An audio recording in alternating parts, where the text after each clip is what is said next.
একাদশী পালনের গুরুত্ব ও আধ্যাত্মিক মহিমা বোঝাতে রাজা অম্বরীশ ও ঋষি দুর্বাসার কাহিনীটি অত্যন্ত তাৎপর্যপূর্ণ। এই গল্পটি আমাদের শেখায় যে একাদশী কেবল উপবাস নয়, এটি ভক্তি ও আত্মসংযমের এক পরম পরীক্ষা। রাজা অম্বরীশ ও একাদশীর মাহাত্ম্য। প্রাচীনকালে পরম ধার্মিক রাজা অম্বরীশ নিয়ম করে একাদশী পালন করতেন।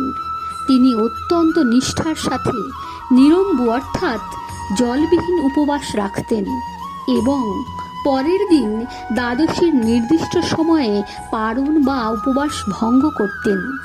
একবার একাদশীর ব্রত শেষে রাজা যখন পারণ অর্থাৎ উপবাস ভঙ্গের প্রস্তুতি নিচ্ছেন, তখন রাজপ্রাসাদে ক্রোধী ঋষি দুর্বাসা উপস্থিত হলেন। রাজা তাকে সসম্মানে অভ্যর্থনা জানিয়ে ভোজনের আমন্ত্রণ জানালেন। ঋষি দুর্বাসা আমন্ত্রণ গ্রহণ করলেন, তবে ভোজনের আগে যমুনা নদীতে স্নান ও আহ্নিক করতে গেলেন। নদীতে স্নান করতে গিয়ে ঋষি অনেকটা সময় পার করে দিলেন। এদিকে দ্বাদশীর সময় শেষ হয়ে আসছিল। শাস্ত্রমতে দ্বাদশী তিথি অতিবাহিত হওয়ার আগে উপবাস ভঙ্গ না করলে একাদশীর ব্রত পূর্ণ হয় না। আবার ঋষিকে না খাইয়ে উপবাস ভঙ্গ করাও অধর্ম। পণ্ডিতদের পরামর্শে রাজা অম্বরীশ সামান্য তুলসী জল পান করে ব্রত রক্ষা করলেন। তিনি ভাবলেন, জলপান করলেও উপবাস ভঙ্গ হবে, আবার ঋষিকে না খাইয়ে অন্ন গ্রহণ করার অপরাধও হবে না।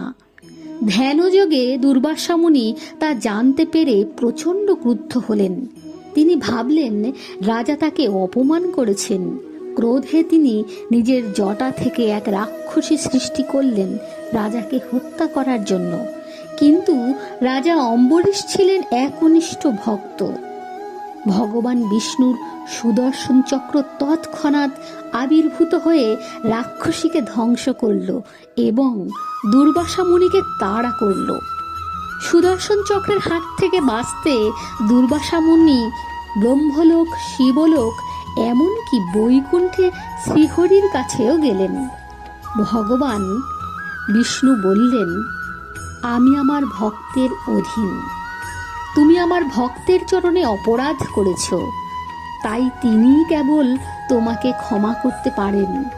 অবশেষে অহংকার ত্যাগ করে দুর্বাসা মুনি রাজা অম্বরীশের পায়ে লুটিয়ে পড়লেন। রাজা বিনীতভাবে সুদর্শন চক্রের কাছে প্রার্থনা করে ঋষি দুর্বাসাকে ক্ষমা করলেন। ঋষি দুর্বাসা বুঝতে পারলেন একাদশীর ব্রত পালনকারী ভক্তের আধ্যাত্মিক শক্তি কত গভীর। এই গল্পের শিক্ষা একাদশীর উপকারিতা। আত্মসংযম। একাদশী আমাদের ইন্দ্রিয় জয় করতে শেখায়। এটি কেবল খাবারের ত্যাগ নয়, বরং মনের অশুদ্ধি দূর করার প্রক্রিয়া। অহংকার মুক্তি। এই ব্রত পালনের মাধ্যমে মানুষের মনে বিনয় আসে, যা আধ্যাত্মিক উন্নতির প্রধান শর্ত। সুরক্ষা ও শান্তি। শাস্ত্রীয় বিশ্বাস অনুযায়ী শুদ্ধ চিত্তে একাদশী পালন করলে মন শান্ত হয় এবং জীবন নেতিবাচক শক্তি থেকে মুক্ত থাকে। শারীরিক প্রক্রিয়া। শারীরিক উপকার।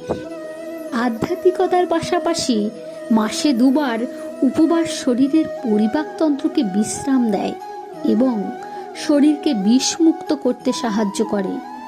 এই গল্পটি আমাদের মনে করিয়ে দেয় নিষ্ঠার সাথে করা সামান্য ভক্তিও একজন মানুষকে পরম শক্তির সান্নিধ্য এনে দিতে পারে।